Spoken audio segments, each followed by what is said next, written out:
No king ever existed without the permission of the priesthood. And I don't care what religion you're talking about or what period of history you're talking about, it is the truth. The kings never had the power and don't to this day. Kings exist at the whim of the real power, which is the priesthood standing behind the throne. But when the king ceased to be of benefit to the priesthood, they would simply poison him or get rid of him in some other way. The king is dead, long live the king, and there would be another king appointed. There was even a time in history when the king was a sacrificial king, just like John F. Kennedy was in the Temple of the Sun known as Dealey Plaza.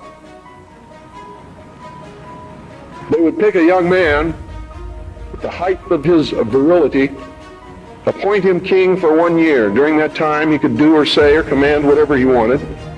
The priesthood was always there to make sure he commanded the right things, have any woman that he wanted, and at the end of the year, he was ceremoniously sacrificed upon a rock. There are two governments. There's the government of we the people, and since World War II, there has evolved a monster, which you're going to hear about, which desperately needs to be put on a leash and eventually phased out. And that is the deep national security state of unacknowledged special access projects. And these unacknowledged special access projects are projects that have not been supervised by the president or the Congress in an appropriate way since 1956, at least 1956. It developed as a consequence of the extraordinary secrecy around the UFO issue. Had the opportunity over the years to interview, again, people who have worked at the test site at Groom Lake. One gentleman spent 12 of his 30 years in black programs at Groom Lake. When I asked him, I said, first of all, I said, do you believe in UFOs? And he looked at me with a straight face in one-on-one. He said, absolutely, positively, they do exist. I said, can you expand upon that? He said, no, I can't. About a year later, we were talking about, again, activities at Groom Lake, and I asked him, I said, you know, can you really tell me what's happening out there? And he said, well, there's a lot of things that are going on there that I won't be able to tell you until the year 2025.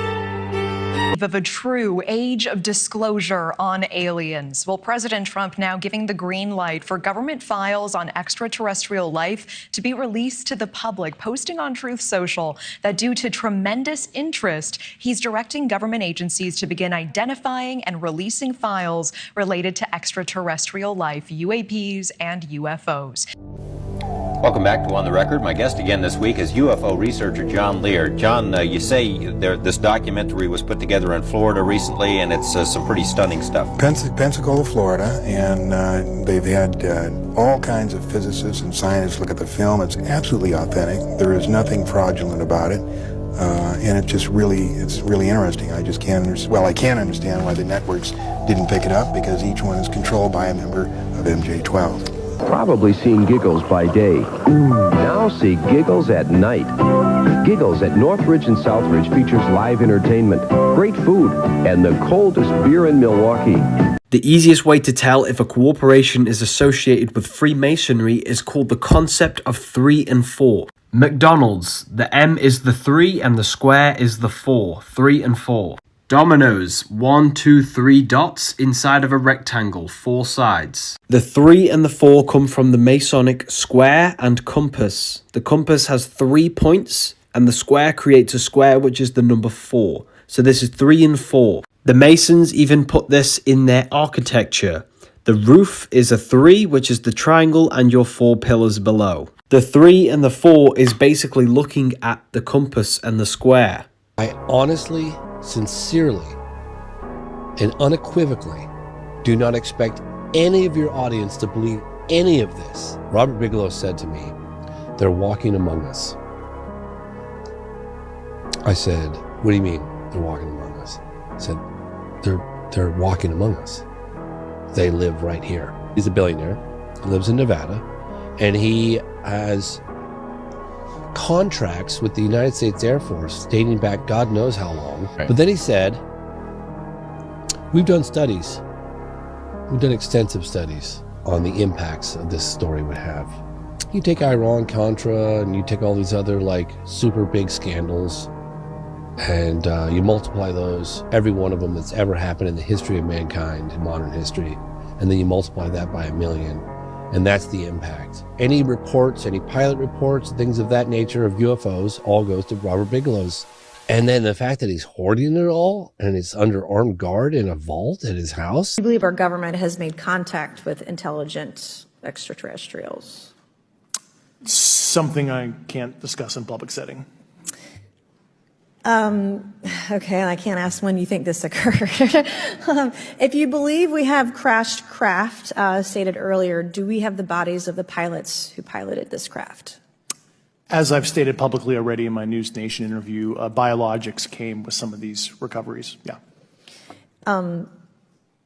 Were they, I guess, human or non-human biologics? Non-human, and that was the assessment of people with direct knowledge on the program I talked to that are currently still on the program. You're in a video game called Life on Earth, and if you're watching this video, you're probably a lot closer to winning the game than you might think. It does really seem to be that we live in a simulation. There's almost no matter in reality, and it's just photons, light, energy that responds to our emotions and our thoughts.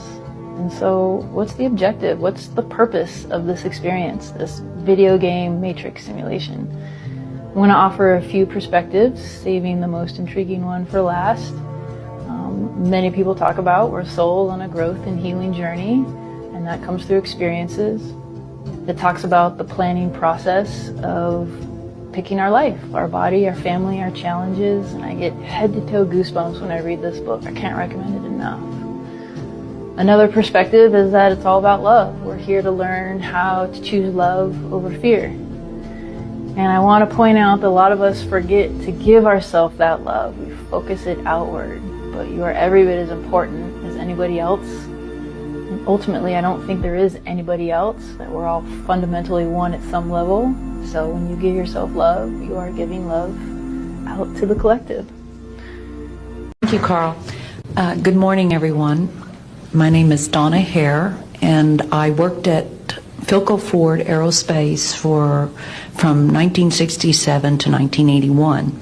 During that time, I was a design illustrator, draftsman. I did the launch slides and landing slides, and also projection plotting boards, lunar maps for NASA. We were a contractor, but most of the time I worked on site. I had a secret clearance, which is not that high, but I was able to go into restricted areas, which this was. At the time, I was talking to one of the techs in there, and he drew my attention to a photograph, a NASA photograph. It had a dot on it, and I said, "What is that?" Well, he drew my attention to it, and I said, "Is that a dot on the emulsion?" And he said, and he's smiling, and he has his hands crossed, and he said, "Round dots on the emulsion don't leave round shadows on the ground."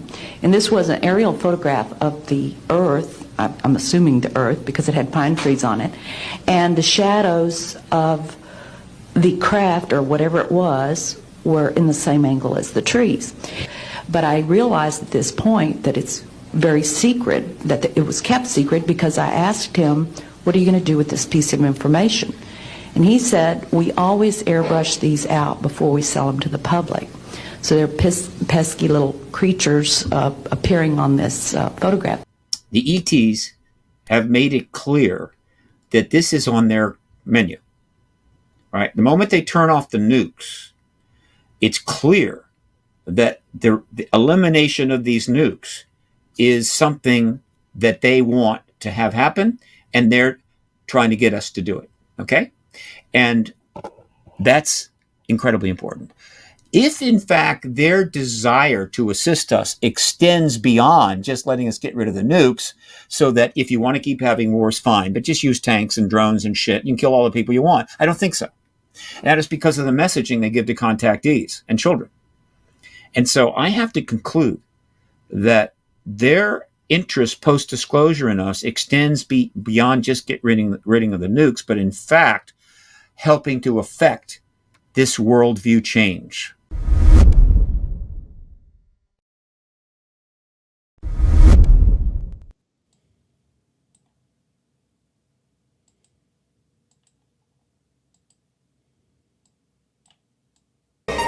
which is Algonquin for the good land.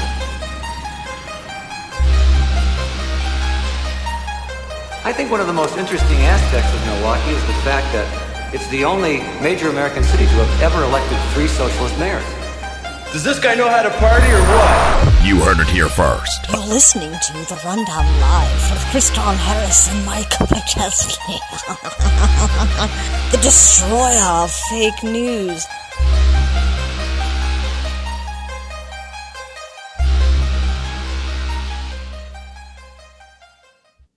Is that who I think it is? Yep, sure is. Did you hear he ditched the man cave and brought back the study? That's so sexy. I love it when a man is educated and informed. He is so dreamy, always reading books and investigating history. Where do you think he works out? The library. He is so controversial, always talking about 9/11 being an inside job, the police state, constitutional rights, ancient history, government cover-ups, and how he thinks sports don't matter in real life. Oh, I love a freethinker who searches for truth. I love it when he feeds my brain. What's his name? Kriston T. Harris.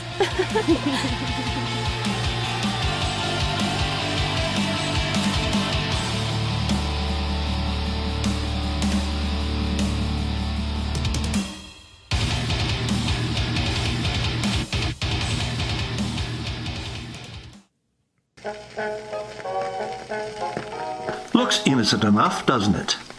Lots of young people play cornhole in the park. Seems like a good place to toss a bag around. But sometimes there are dangers involved that never meet the eye. So no matter where you meet a stranger, be careful if they are too friendly.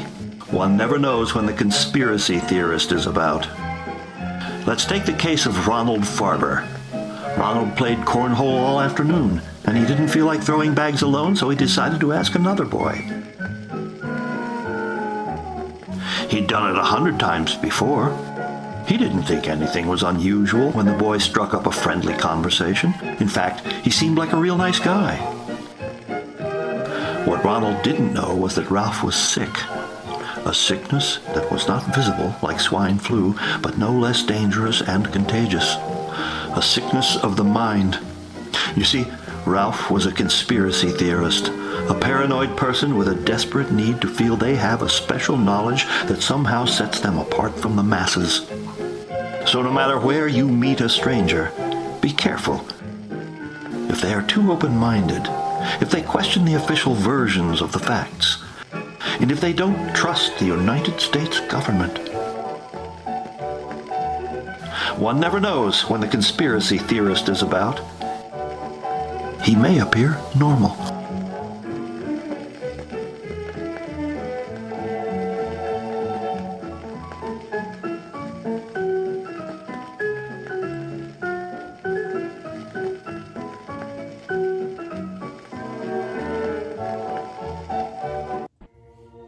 And because of this administration, we are tonight a world divided. We are a nation becalmed. We have lost the brisk pace of diversity and the genius of individual creativity. We are plodding along at a pace set by centralized planning, red tape, rules without responsibility, and regimentation without recourse. Madam Speaker, I have a few questions for my colleagues. What if our foreign policy of the past century is deeply flawed and has not served our national security interests? What if we wake up one day and realize that the terrorist threat is a predictable consequence of our meddling in the affairs of others and has nothing to do with us being free and prosperous? To be fair, we had helped to create the problem we're now fighting. How? Because when the Soviet Union invaded Afghanistan, we had this brilliant idea that we were going to come to Pakistan and create a force of mujahideen, equip them with Stinger missiles and everything else to go after the Soviets inside Afghanistan. Promise of being one of the most effective treatments for AIDS and cancer in history. Now it's gone, and one of the most respected research facilities in the country is being blamed. Participation in a process that validates an establishment that never meaningfully changes? What if that establishment doesn't want and doesn't have the consent of the governed? What if the two-party system was actually a mechanism used to limit so-called public opinion? What if there were more than two sides to every issue, but the two parties wanted to box you into a corner, one of their corners?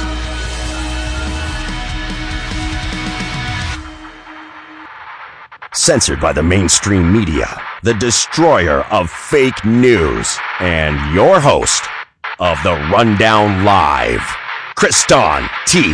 Harris. Good morning, good afternoon, depending on where you are on this planet. Could be the evening. I'm your host, Kriston T. Harris, and you're listening to The Rundown Live, therundownlive.com, live on groundzeroplus.com. If you guys haven't downloaded the new app that allows you to get the radio broadcast, so you don't have to really look at this, ugly mug. I do have a face for radio, I hear. You can go on down to your Google Play Store and your iTunes Store and search On Air Disclosure Talk Radio, and you will get this broadcast streaming live right now to your cell phone. Don't waste any time. Grab your little scrying mirror lap if you're watching on your PC. You can do that, or you can go through our links and send me a message, and I'll send you a link for it later. Or go to groundzeroplus.com. I'm sure there's information. You can also listen there and just get the audio. But if you want video, today we have a very special guest. Stephen Bassett will be joining us. He is the top UFO lobbyist. He's a lifelong researcher. And there's a lot going on in the media right now about the little green men from outer space. And I think that's just a stereotype. I wonder if they're offended that I call them little green men. They're like, hey, we're gray. And then, Jimmy that's flying the UFO forgot to hit the cloaking button again, and he's getting written up in the back room. So the UFO there is running a little slow. But it's funny to think about that. Donald Trump is coming out, and he's discussing disclosure. Now, there's a couple different ways to look at this as listeners, and I know a lot of you guys tune into this broadcast because you have your own shows. We have probably the largest group of influencers almost out of any show out there that really watches broadcast because they get a lot of the details, and we've been around for a very long time about what's going on before it really hits the mainstream. And one of the things I've noticed with this UFO disclosure is the timing. What is going on in the media, right? So a lot of people find this to be a potential distraction. I'm seeing things in the media right now that there is a pushback from the Pentagon, according to the International Business Times, that they're worried about religious viewpoints about aliens being demons. We got all this weird things that's being thrown to us. And the question is, what is real and what is not? And as a reporter and an investigative journalist who's covered a lot of real things, been sourced in so many newspaper outlets, we have to go with what our two hands can prove, right? We can see documents. Are they legitimate? Sure, we can argue different viewpoints of what people thought they saw. But where's the evidence? Where is the videos? Where are the things in the hand? Who has visually seen these things? What is it that they saw? How long has the drone program been going on? Could we have had drones with quadcopters since the 60s? I mean, it seems like a very basic creative architecture. When you talk about drones, that's something we could have had for years and years. Maybe not wireless. I guess technology is just getting into the lifelong batteries and wireless tools and all that stuff. But we have to ask, what is the reason behind this? And there's a couple of things that come to mind. First of all, as you guys could see earlier, if you guys tuned in prior to the beginning of the show, I ran a series called What's on TV. And essentially, it's viral social media posts, right? And one of them was talking about how disclosure will happen in 2025. And it was a video taken, I think, in the 1990s. And what's interesting to me is here we are in 2025, and all of a sudden the president's like, yeah, okay, I'll declassify it all. And maybe it could be to get his get the attention off the Epstein files, which there is a little bit of UFO and UAP stuff in there and interest. Epstein went out to NASA with one of the guys from the Lifeboat Foundation, which is a transhumanist organization, and it encompasses like thousands of members. So it's not just representative of the entire organization as one person that worked there. But he took him to NASA, and he's trying to arrange him to speak to special astronomers and space engineers, spaceship engineers, and everything else to talk about UFOs. And they arranged a meeting at NASA, which is interesting to me. I published it on my Facebook page 2 days ago, I believe. Maybe that was, I think it was 2 days ago. Maybe it was yesterday morning. But nonetheless, I wanted to get somebody on the broadcast that has a lot of experience on this subject. And a lot of people we've had on over the years have been like astronomers or videotape experts. Some of them have been eyewitnesses, right? A lot of times we'll have a guest on the broadcast and we won't even know that they were a experiencer. And we'll just bring it up jokingly, maybe you could get abducted. And they're like, no, bro, that happened to me, and we've had artists and musicians. And so it's something that has impacted our world and not just our nation, globally has impacted everyone. And I think it's a phenomenon that isn't going away. So now we got disclosure potentially coming of some sorts. I'm not quite sure if it's going to be a nothing burger or not, but I find it very fascinating that the timing is happening now. I'm a little excited to go through these UFO documents. I think it's very important to understand what's in them. They might be giving us a little bit of information, but that is why I have brought on our next guest, who will be joining us on today's broadcast. I want to tell you a little bit about Stephen Bassett. He's one of the most recognized political activists pressing for formal disclosure of an extraterrestrial presence engaging the human race. As a founder and ex-director of Paradigm Research Group and co-founder of ex-director of the Hollywood Disclosure Alliance, he has spent decades, that's a lot of time, folks, decades working to end the government-imposed truth embargo surrounding the UAP ET reality. Bassett has organized multiple disclosure-related press conferences at the National Press Club in Washington, D.C. to help bring the professional media into the UAP disclosure issues. His passionate advocacy, media experiences, and presentations have helped move UAP and ET disclosure from fringe into mainstream, which is interesting to me because it's true. I want to say welcome to the broadcast. Thank you so much for joining us today, Stephen Bassett. It's interesting to see what we have going on in the world today. And I need you to help me make sense of what's going on because I'm not an expert. We've had so many people talk about UAPs from all viewpoints, atheistically, religiously with L.A. Marzulli. We've had, Mark D'Antonio on the show. We've had some of the guys, Hugh Newman on the show. I've talked down and sat down with numerous experiencers, including Clyde Lewis, Jordan Maxwell being one of them. And we've had conversations over the years. But first of all, how the hell did you get involved in UFOs? What was it that was like, okay, there's something else out there? And for me, it was like Doctor Who, Star Trek, X-Files, growing up with that culture, showing where Hollywood kind of does a good thing and brings awareness to issues. Well, it wasn't that I got involved. Can you hear me okay? Yeah, we can hear you great today. Thank you for joining me. It wasn't that I got involved in UFOs. I got involved in the politics of why and the reason for the government refusing to acknowledge this.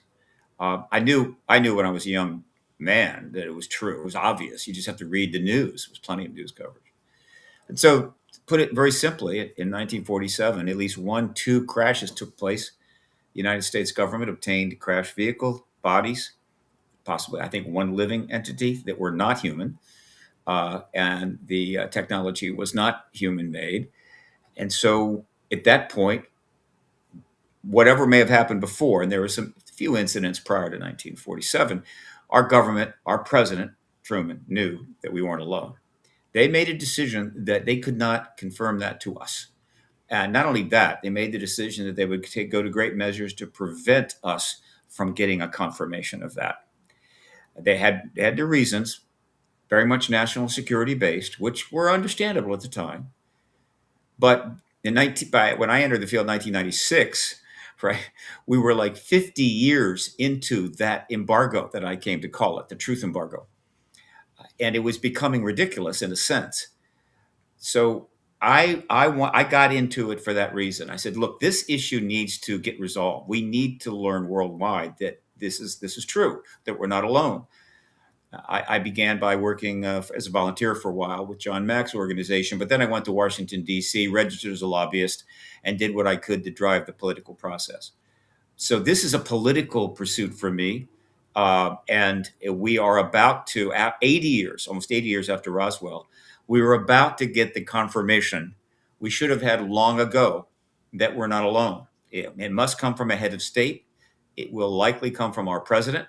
It will be then confirmed by other heads of state very quickly.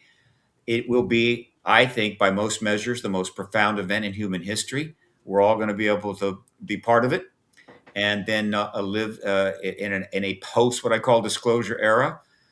So it's pretty exciting, and I'm ready for this. Yeah, it's interesting. We had, for our listeners that don't know, we had a gentleman on the show called, his name was Donald Schmidt. I don't know if you've ever met or had a conversation. And I'm in Wisconsin, so it's not hard to talk to Donald because he's not that far away from me. I'm in Milwaukee, Wisconsin, where this broadcast is taking place.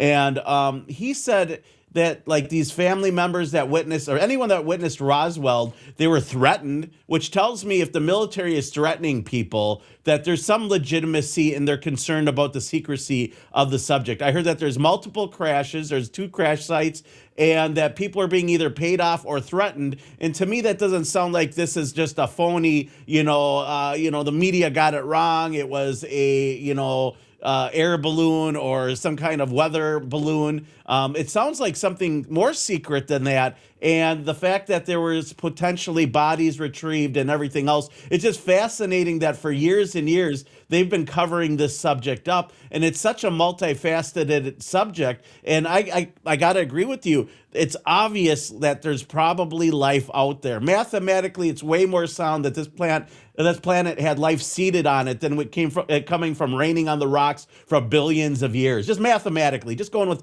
simple math that like somebody came here, saw this planet was colonizable, planted life, maybe took off and said, okay, you guys slapped us on the butt on the way out and you guys can see how you guys evolve. That's very possible. That's what all the holy books say anyways. And it's interesting to me to think that here we are in 2025. It's really hard to hide any, like if you get video footage or anything else, there's just so much opportunity for some kind of disclosure going on out there.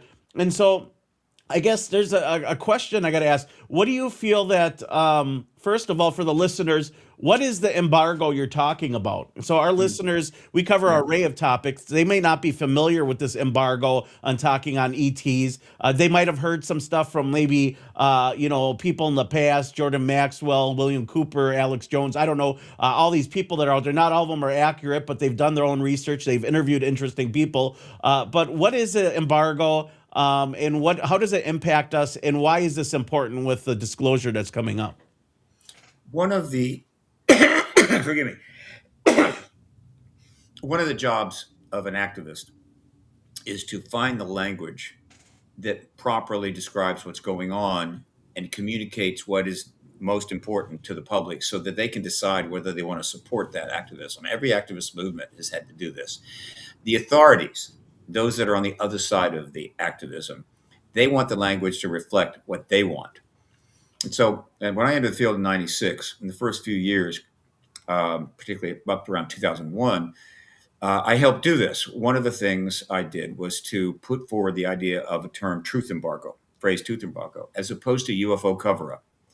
A UFO cover-up does not properly describe what's going on, but truth embargo does. They've embargoed the truth.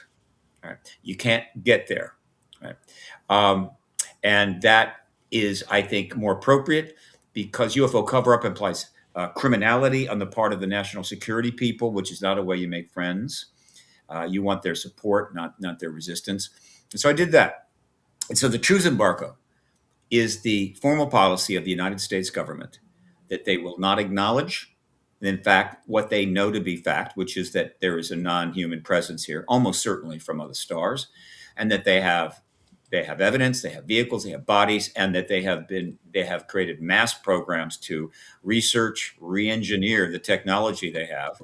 But it's even more than that. They have gone to great lengths, not just to embargo it, but also to undermine the ability of citizens to figure it out on their own and so forth. It's a major policy. They've spent billions of dollars on it. So that's the truth embargo. The other term I came up with or started to push was UAP over UFO. UFO became the target of the stigma, the ridicule, and the demeaning and so forth. And so once that was established, the term is now poison. And so if you're in the UFO movement, you get laughed at. If you say UFO, you get laughed at. But UAP, not so much. In fact, and that's why it got pushed and eventually became fairly dominant in the field, though UFO has come back because the stigma is almost gone. All right. So we have truth embargo, we have UAP, and then we have disclosure.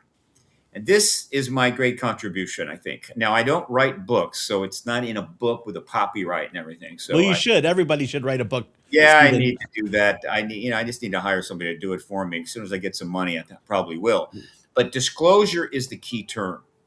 Because as an activist, if you want large numbers of people to support a difficult activist goal, in their they come in various shapes and sizes. They've got to understand why. What is the prize? Why am I doing this? And so the prize was ending that truth embargo. Okay. So what constitutes ending the truth embargo? Is it a vote? Is it just a good feeling you get? No. I defined it quite simply as this, and this is what it is. The moment that a head of state who has obviously command of the defense and so forth of that country, comes forward publicly and says matter-of-factly that, yes, we have presence, we have bodies, technology, we are not alone, however they want to phrase it, which could be done in 30 seconds. The moment that happens, that is disclosure with a capital D. It's a proper noun. Probably we'll end up calling that Disclosure Day. I actually have a website about that. It is a formal event by the head of state that will almost certainly be followed by other heads of state thereafter. That is capital D disclosure. It's an event. It's a little confusing because the term small d disclosure is also well in play. And that's really about the efforts to get stuff out. So when some research gets some documents out, or somebody comes forward, that's information coming forward, that's disclosure. It's the revealing of the process. That's fine. And that's been going on for 80 years. And there is a huge amount of information that's accumulated from documents released by actually the government, from research, from thousands of books. A huge amount of small d disclosure has taken place. And all of that has put more and more pressure on the political policy of truth embargo, which has now gotten to the point where the whole truth embargo is collapsing. And very soon, we will get capital D disclosure from a head of state, likely our president. So that's about as simple as I can place what's happening in the terms. And that was probably my great contribution, is to find the language that people could sort of grasp what's going on and decide, do I want disclosure? Am I prepared to put time into it? Am I prepared to support it, to donate money to organizations? And obviously many have, believe me, there is a lot of people behind this, but we need more, because the post-disclosure world is where the action really begins. That's when the engagement of the public is really necessary, because the world is going to change in unpredictable ways, but I hope for the better. Well, it's interesting you mentioned the verbiage, because in 2014, 2015, AI was really used to start censoring social media, to the Google search algorithms, and really kind of reprimand anyone that uses certain terms, including UFO. And it got lumped in there with a bunch of other conspiracies. A lot of them were wild and extreme and unrealistic. But when you talk about things like UFOs or weather modification. These are ideas that are real conspiracies that there's proof of their existence, at least unexplained phenomenon, especially with the UAP idea. And so the whole rebranding of it was brilliant because it really allowed for news about UFOs to get out there. Because prior, if you labeled anything UFO, all the algorithms would poo-poo you. No one would see your work. Facebook wouldn't show it to any of your friends. But when you start using unidentified aerial phenomenon, all of a sudden, bam, it starts popping up, and the media started catching on. So it was a highly intelligent move, especially when it comes to the censorship aspect of things. It really helped break the algorithms. And it also kind of separated, I think, the person who's just kind of a hobbyist and watches Hollywood movies, and yeah, they believe that there's little gray men or green men or human-like UFO aliens out there, but they have no real professional identity behind it. And so the UAP really helps separate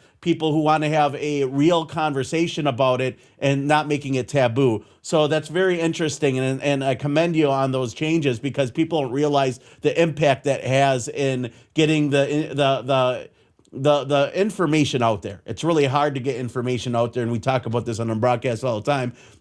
Being one of the top, broadcasts in the 2015 era, it's interesting to see how that's all worked with censorship. But now it's all out there in the open. We had Barack Obama in the podcast talking about how there are aliens, but he's never seen one. And then you have Donald Trump saying, well, now we're going to have to disclose all those documents so that we don't have to put Barack Obama in jail. I think that was a joke per se. And here he is. He's trying to follow through with it. And it's an interesting subject all around because I believe that people have been waiting a long time for UFO disclosure. I've read a ton of different contradictive and collaborative ideas on what UFOs are. And so when we talk UFOs, how much of this could be just government aircraft and therefore they don't want to expose it because they're using it to really cover up for what the government is doing behind the scenes with very advanced technology, do you think, Stephen? I think in the early days, it was convenient, incidentally convenient, that the UAP reality, which was happening, being seen, being occasionally photographed. And of course, in recent, they're photographed everywhere because there's something like 3 or 4 billion cameras in the hands of people. But it was just a convenience. It wasn't a big deal. They used it. That's fine. There was no way that they could ultimately use that excuse to account for the massive amount of events that were taking place. But let me go mention something here. You mentioned AI. I'm glad you did. AI is a tool, like every tool, right? Nuclear energy is a tool. You can provide energy for an entire country, or you can blow up an entire country. That is true of every tool. You can use a hammer to build a house, or you can use it as a serial killer. AI is just like that.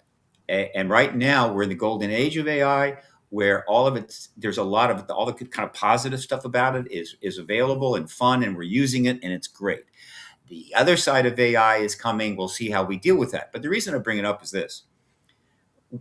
One of the reasons the truth embargo is collapsing is the evolution of citizen, I guess you'd say, journalism and information access since around 1997, which began literally as I entered the field. The rise of the internet, the rise of email, the rise of super high-speed bandwidth, websites, and then eventually, of course, the podcast revolution, which has been huge, so that billions of people can communicate in any way they want, and they can also create their own outlets to provide information, and you're not relying simply on government propaganda or mainstream media. This has put enormous pressure on the truth embargo, and one of the reasons it's about to collapse. It's amazing it's survived so far. AI is the latest addition. Now, why is that important? Because over the last 80 years, a lot of very good people with not much money working against the government's statements have produced enormous evidence, documents, and so forth. But how do you get to it, right? You could buy a bunch of books and what have you. Now, you simply go on Google, go on any of the major AI, Gemini is the one I like, and ask it anything you want. Ask it about Roswell. Ask it about any aspect of this phenomena, and you get the answers back because the AI is able to go into that's the space, right? The vast space of the internet, and bring that information out. And by and large, it's very rarely is it wrong. I mean, it gets it right. Okay, because the work was righteous. It did present the right evidence, and so now quick access to understanding about this phenomena and its history is available to everybody on the planet in any language. So that is going to be extremely helpful because when disclosure takes place, and it's going to be soon, and it's going to be by our president, the world is going to want to know everything about it all at once, right? And that's going to be tricky. But in fact, the resources and the technology is there for people around the world to quickly get up to speed. Oh, wait a minute. All right, what's the history? What happened? What's going on? And so forth, which is necessary in order to keep people from getting a little overwrought, from getting too concerned, getting paranoid. This is a big deal. It is going to affect everybody one way or the other. There's a lot of misinformation out there. So AI is going to be very key, and that's great. Let's get some benefits from AI before it takes all of our jobs away and we're all living, I don't know, in the woods. Yeah, artificial superintelligence is something to really look at too, because that's something that will be dropping in the next 5 or 10 years, and I think that's something that they might already have someplace. But it's interesting that you mention a couple of things. First of all, artificial intelligence having a very important role with which way we go. And you were right. I remember that AI was giving all sorts of secrets. Everyone was pumping everything through it, from weather modification to 9/11 scientific data. And Sure. it was interesting to me to see that all of a sudden the government, and there was articles saying that the government and Pentagon and other individuals want ChatGPT to lie to you. They're like, okay, we're going to train AI to now lie to you because they're worried that people are going to then learn inconvenient truths, or they are upset that AI was siding with the general public, like on subjects like UFOs. And they were talking about there's newspaper articles of them actually training AI to be deceptive. And for a while, you'd ask ChatGPT a question like, is there weather modification? And they'd say no. And then you'd ask it about Wellsback stratospheric aerosol injections, and they'd be like, oh yeah. And then they've been modifying the weather since the late 1800s. They've had ways to do it. And it's like, well, does it exist? Does it not exist? Is there such a thing? And it's interesting because AI has revolutionized everything. I couldn't imagine going through high school and having AI, huh, Stephen? Like, you could just ask AI to write the paper for you. You could ask AI to put together a mini documentary for you. You can do so much. You can have AI write music for you. So if you're in a band and you're not creative, it can write the song and you just play it in real life. Like, there's all this opportunity with AI for being creative.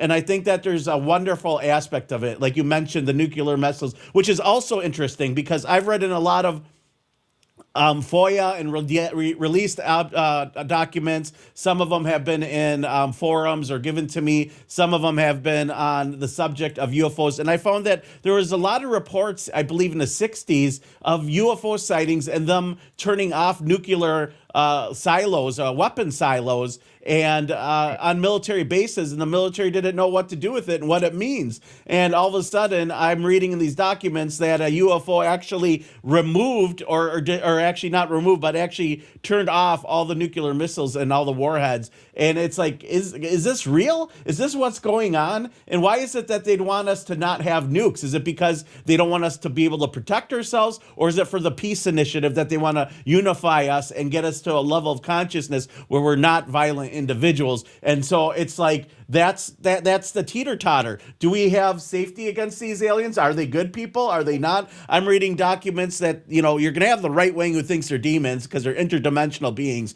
Everyone I talk to says it has to do with KK gravitons and making micro black holes to make things levitate, and they can punch into our galaxy and then travel small ways and punch back out, and then that's why they look like they're hopping around. There's all these like great explanations that I'm starting to find out in science. I think is starting to catch up to what these things are doing, or at least understanding. But what's the deal with the nuclear weapons? Have you ever heard of anything like this? Because you've been around for a long time, of UFOs visiting military sites and turning off their weapon systems.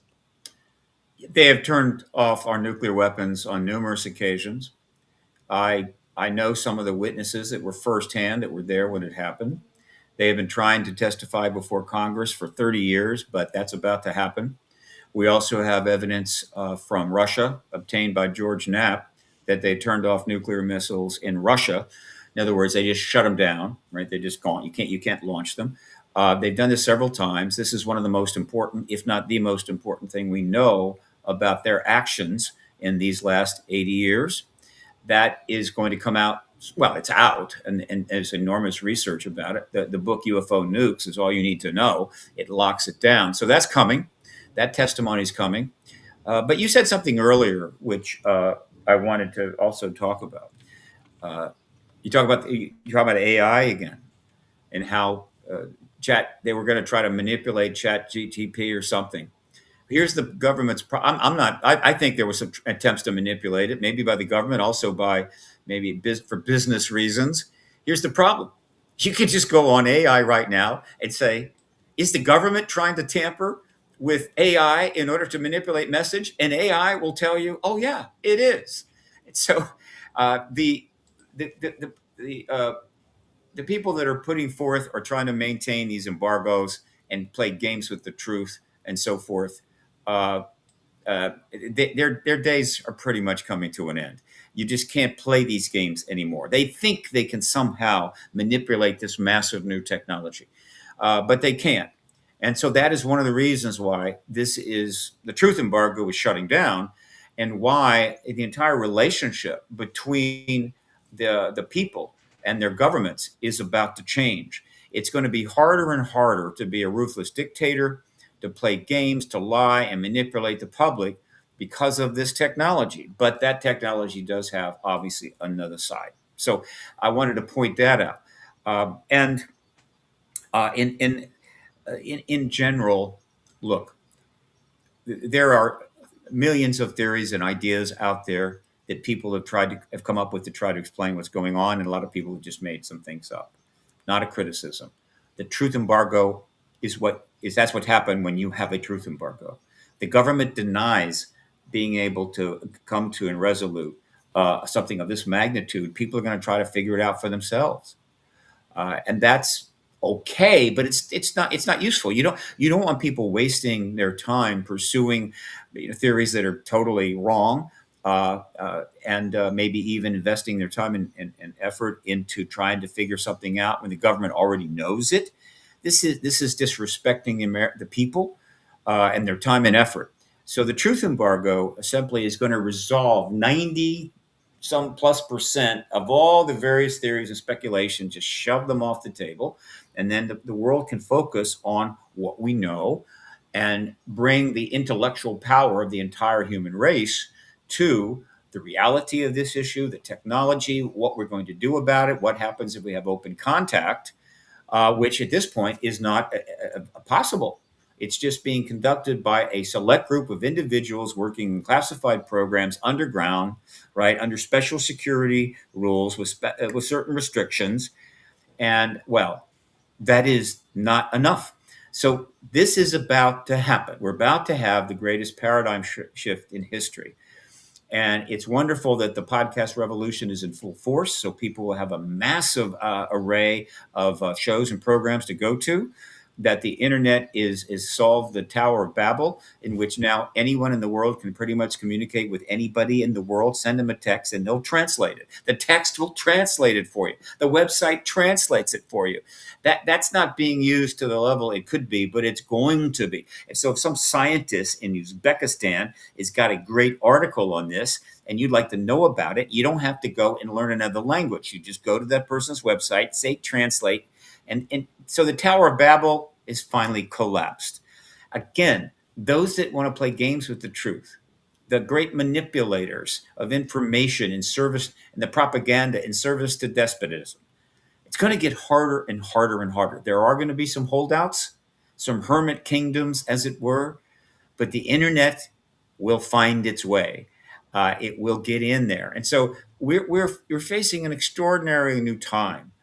But that doesn't mean that it's going to go the way we'd like. There are going to be those that want to take it in one direction and another. That is why right now we need people we pretty much got disclosure in hand. It's happening. Now we need people to start thinking about the post-disclosure world. What organizations are going to pursue it in their best interest and try to make sure the truth is not manipulated again?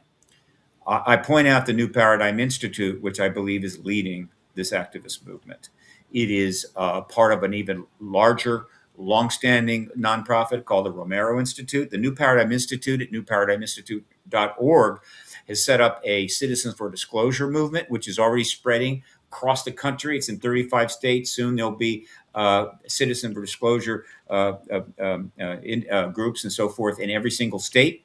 And they are helping to ensure that we get disclosure and we get the right legislation. But then it will be an even more important entity in the post-disclosure era after the announcement has come and everybody wants to know what next. And then you've got the UAP Foundation, the Soul Foundation, other organizations that are forming from the citizen side to address the post-disclosure world. Because to be sure, on the other side, the major multinational corporations with billions of dollars, and of course the various governments and government agencies and so forth, they have their own plans for how the post-disclosure world should go. And they may not be resonant with what the public wants and needs. And so this paradigm shift is simply going to be a call to a level of responsibility, involvement on the world's people like nothing you have ever seen. But it's going to be fabulous.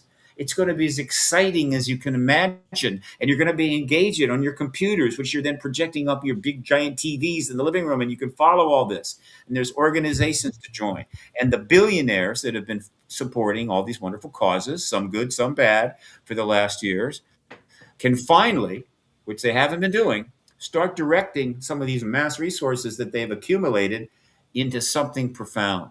How to reshape the world in a post-disclosure era. For most of the last 80 years, the very good and well-meaning wealthy who have donated trillions of dollars to a range of causes could not support this issue because of the stigma, the embarrassment that came from the government's truth embargo and efforts to undermine those and demean those.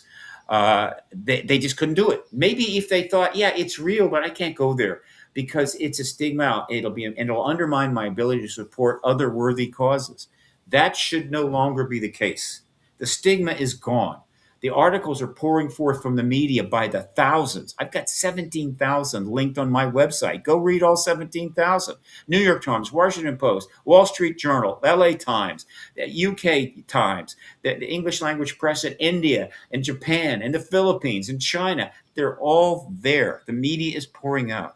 And so I'm calling on those who have the resources to fund citizen efforts to get things right in a post-disclosure world, to start turning their attention toward the nonprofits, which happens to include my little nonprofit, ParadigmResearchGroup.org, who have been set up to actually be ready to receive those funds and help engage on the part of everyone the most profound event in human history, which is the disclosure of the ET presence. And I should mention that the head of state who makes the first confirmation and ends the truth embargo, as Chris Mellon recently wrote, he's one of the people that's been involved in this issue since 2017, will achieve likely the most significant act by any head of state in human history. All right? And this is going to trigger the biggest paradigm shift in human history. And so of the 8,000 generations since the beginning of Homo sapiens sapiens, about 400,000 years ago, only 4 of those 8,000 generations are going to be alive when this happens. I happen to be one of them. Your generation has happened to be one of them. How lucky is that? Well, it's definitely interesting. Like how many, so a couple of questions come to mind. So with these UFO sightings, are there a lot of different types of UFOs that are people seeing? And does that mean that there's multiple races visiting this planet? As somebody that's investigated this heavily, how many species of, the possibilities are limitless, but how many are actually visiting our planet. And I've read old government documents in the 60s stated that they were worried about infiltration because there are some species that look humanoid, right? They look like a Nordic type, they're humanoid, and they're concerned about infiltration. So if there's multiple different types of UFOs and aliens, obviously, there's the beautiful aspect of things, the new culture, learning about another planet, learning about how they traveled, if they're interdimensional or if they travel through space, or how learning the new technologies that are coming along the way. But the main question here is so we've established that there's something going on and that there's aliens allegedly, based on what Barack Obama is saying, and Donald Trump says he doesn't believe it, but there's documents and you can read them. What is it that you think we're going to find in these documents? Are we going to find that there's multiple species,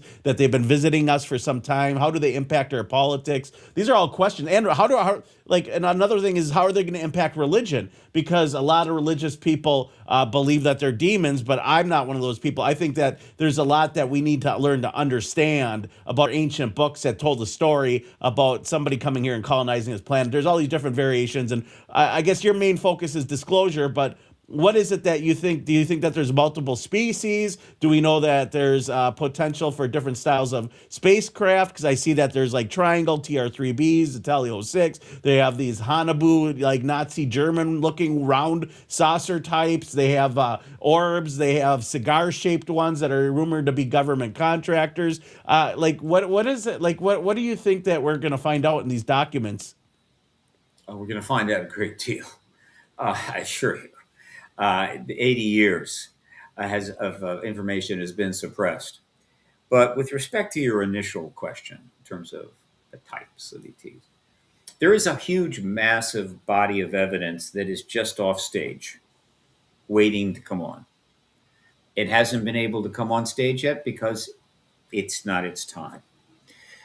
The truth embargo and the end of the truth embargo has, by necessity, been built on certain fundamental matters, such as their presence, the potential threat to our world, and so forth, technology, and government programs, and people in those government programs being able to come forward addressing the truth embargo.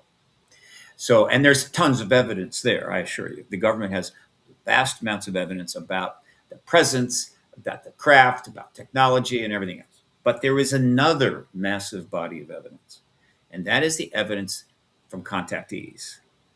Now, there are different kinds of contactees, but let's just say contactees. Now, some people know this, some don't, but this evidence is actually quite vast. It's been accumulating since the 80s, late 80s, early 90s. But in the last 30 years, the number of reports and accounts that have made their way to researchers, hundreds of which have been actually written up in books, right, about the phenomenon. A lot of books on the contactee phenomenon, that's fine. But what many don't know is, while there may be hundreds of these accounts where contactees explain what happened to them and describe what happened to them, the actual number of people that have been reporting this are in the hundreds of thousands, which probably represent actual events, contact events, in the millions. So what am I talking about?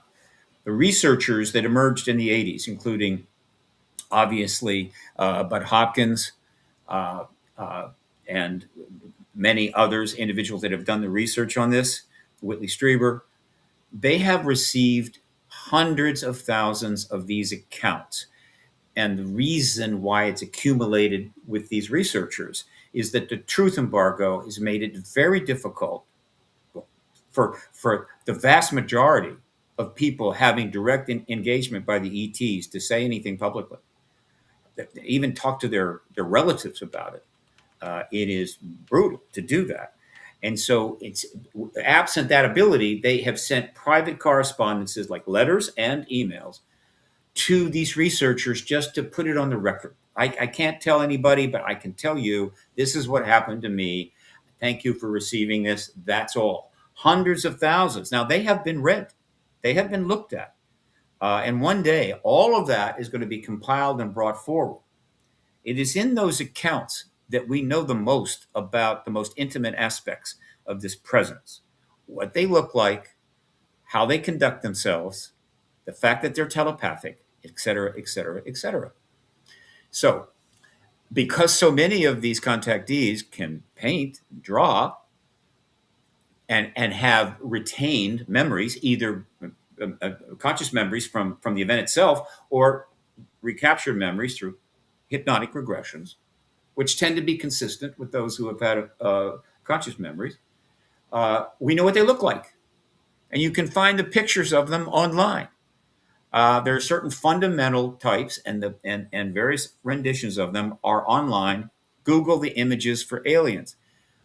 There's one classic one that seems to show the fundamental entities here that was recently used by Dan Farah, who is the producer and director of the recent movie Age of Disclosure, Major Breakthrough, and his second interview with the most powerful podcast in the world, Joe Rogan.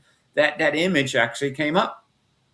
There are 5 or 6, roughly, species that are predominant. That doesn't mean there aren't a few outliers. I think there were a few back in the 50s that kind of went away, but we know what they are. And the one thing most interesting about this group that is being described by the contactees that have been in their presence is and I don't think this is a coincidence, they all seem to have a genetic connection to Earth.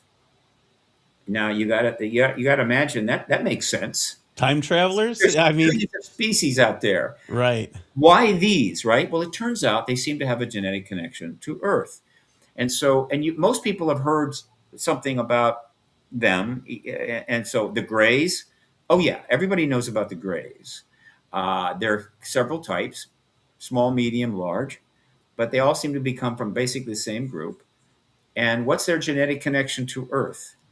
It's not direct, but according to the contactees, the Greys are the ones that are doing the genetic work. They're doing the hybrid work. So there's obviously a very serious genetic connection involved here, serving a purpose. But then you have the Nordics, or they have several names. They look like us. They look so much like us, I don't think you could tell the difference. Does that mean they're amongst us? Not necessarily. But they're one of these groups. The tall whites are maybe in the same area. I don't know. But then you've got the reptilians, and you've got the insectoids, the mantis. Why do we call them reptilian? Why do they seem insectoid? Genetic connection to the Earth. There is reptilian and insectoid DNA of some type that is involved in their creation, perhaps off the planet, perhaps thousands, hundreds of thousands, millions of years ago, doesn't matter. And so these are the 5 basic types. There's a couple more. Now, why isn't that part of the disclosure process in Congress? Because it's ahead of the curve. First, we need to confirm the presence. And that is not easy. And it hasn't been easy. Trying to bring to the attention of these fine politicians the contactee evidence, well, that's just too much. Now, I've talked about it, even though my interest is political engagement.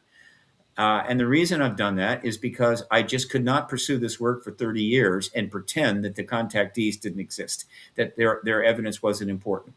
It just was not something I could do. So while I won't talk about it to some political journalist or somebody in Congress or something like that, I'm happy to talk about it on the podcast so that they're reminded over and over again, your day is coming, right? You will have the opportunity to speak to any journalist that is interested and probably testify before Congress. But first, we have to end the truth embargo, complete the legislative work that needs to be done, and of course, have the hearings that will provide the platform for the presidents and other heads of state to come forward. And then we get eventually into the contactee evidence. So when I say the post-disclosure world is going to be righteous and amazing, I'm not kidding. So everybody strap themselves in, because everything you've seen so far, legitimate stuff in the press, not just wild and crazy stuff, just the legitimate stuff. Do you think that's pretty cool? You've seen nothing yet. And the sooner we get disclosure from our president, the sooner he gets the legacy and the Nobel Prize, and we get the post-disclosure world. It's really interesting that you mentioned it seems like that they all evolved on our planet. What if there was multiple dimensions where they all just grew up on Earth, but they're the end game of the evolution on their version of the planet that we live on, and they're just traveling between dimensions, visiting what ours might be like. I guess there's all these questions I have, and we're running low on time here. We only have about 4 or 5 more minutes here with you, Stephen, and I want to make sure I give you a chance to plug your stuff. But I guess Well, let me answer that. Kristen. The probability that they're multidimensional, been around all the time, whatever, tiny, very, very tiny. Great sci-fi. It's in play. It's enjoyed talking about it. I'm just going to say the odds are very, very low. They say they're from the stars. They've said it repeatedly, not only in the present, but in ancient times when I think other entities were around. I take them for what their word. Were they are the from gods? stars. Is that who they were worshiping back in the day? Were these beings potentially? Is that what Let's just demons and say that angels are? Who the knows? evidence, which is out there, and Ancient Aliens has got a lot of that right, not everything, is that, yeah, when these entities showed up in ancient times, they were gods. I mean, people thought viewed them as gods. Why wouldn't they? Right? And so if you're an ET anywhere nearby and you want a little God time, you came to the earth, right? And you got worship for a while, and then you could leave, go back feeling righteous. Yeah. So, but they are not gods. They've been asked that by contactees repeatedly. Are you a god? No. But when the humans that are in their presence ask them, is there a God? The answer is, I think, almost every time, yes. Now that's intriguing, isn't it? Well, hopefully they're not going to try to clear the planet for intergalactic superhighway like Douglas Adams predicted in his series Hitchhiker's Guide to the Galaxy. Or imagine the Babelfish that was also foretold in the Hitchhiker's Guide to the Galaxy. And the Hitchhiker's Guide to the Galaxy is a great book by Douglas Adams. It's satirical comedy, but he puts a fish in his ear and it translates everything, right? So that you can hear any language. And that's the way AI is working now. You can get these little exact buds for $25 on Amazon.com. Oh, that's coming. That's coming right in here. Okay. Right. So the Tower of Babel is over. We can all torment each other and it'll all be translated. All right. So again, we are facing we're going to have there's wonderful stuff ahead, but we're going to have to get involved at a level way beyond where we've been involved in the pre-disclosure era. And, but I'm not throwing shade here. Enormous amount of public effort has happened. Thank God. But post-disclosure, that's going to have exponentially increase. There is a wonderful statement that came from Philip Corso in his amazing story that he put in a video for his grandchild way back about his encounter with an ET out in the desert, right? Out in the test range and so forth, where I won't go into the whole story, but at some point the ET needed something from Colonel Corso. And he asked the ET, what's in it for us? And the ET responded, a new world if you can take it. And even if that is not true, that Philip just kind of made that up because he wanted to make a point, it's still fantastic. This is where we're at. A new world if you can take it. And there are 4 generations on this planet. I am the oldest generation still alive, hoping to hang on for a few years. But for the rest of you, that's where it comes down to right now. A new world if you can take it. So get ready to rock and roll and engage all the fears and concerns you have about everything that's going on right now. I get it. I understand it. It's not good. On the other hand, the opportunity to change all of that is about to land at your front door. So open the door and jump in.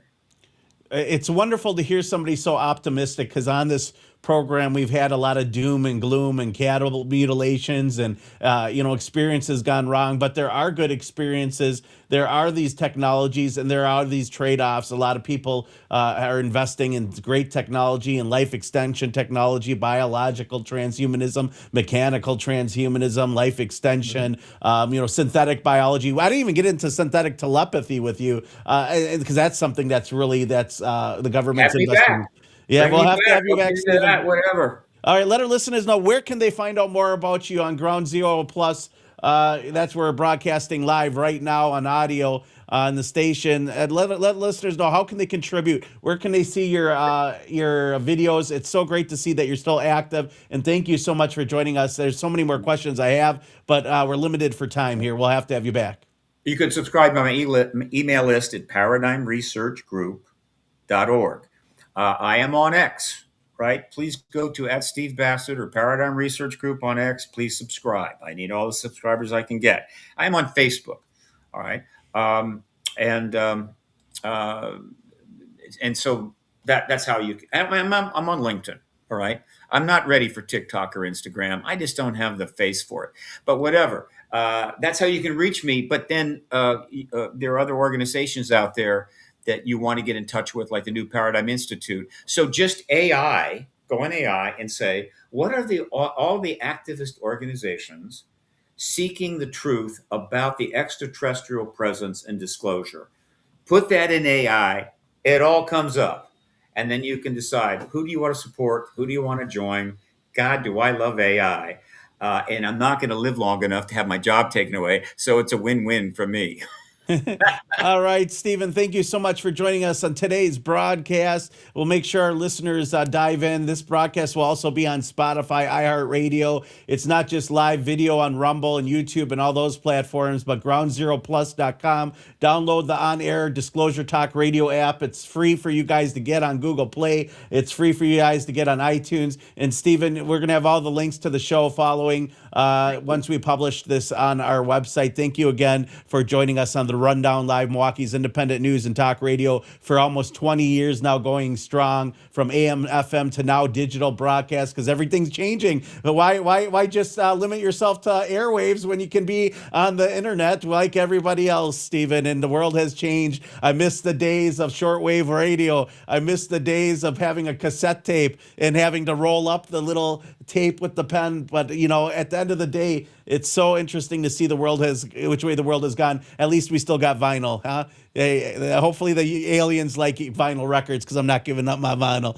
All right, Stephen, let's talk soon. Thank you again for joining us on the Rundown Live. Stephen Bassett, everyone. Thank you. So, check him out. Make sure you guys support him. Check out his website. His website is Paradigm Research Group. The Paradigm Research Group. They have a large website on it, and you guys can get a whole bunch of information right there on the website, Paradigm Research Group. I just want to say thank you again to Stephen Bassett. We've had many interesting people on this topic, especially since we've been talking about astrotheology and how every religious book has a story of astrotheology embedded into it. It's very interesting all around. That being said, guys, tune in Monday. We'll have another great broadcast for you guys. You're listening to the Rundown Live on Ground Zero Plus Radio. We'll be back. Don't forget to tell your friends to tune in. You can find our broadcasts anywhere podcasts are found. I'm your host, Kristan T. Harris, signing out.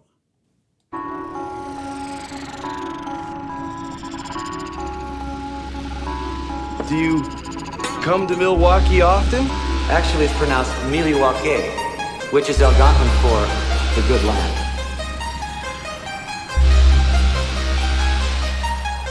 I think one of the most interesting aspects of Milwaukee is the fact that it's the only major American city to have ever elected 3 socialist mayors. Does this guy know how to party or what? You heard it here first. You're listening to the Rundown Live with Kristan Harris and Mike Chesley. The destroyer of fake news.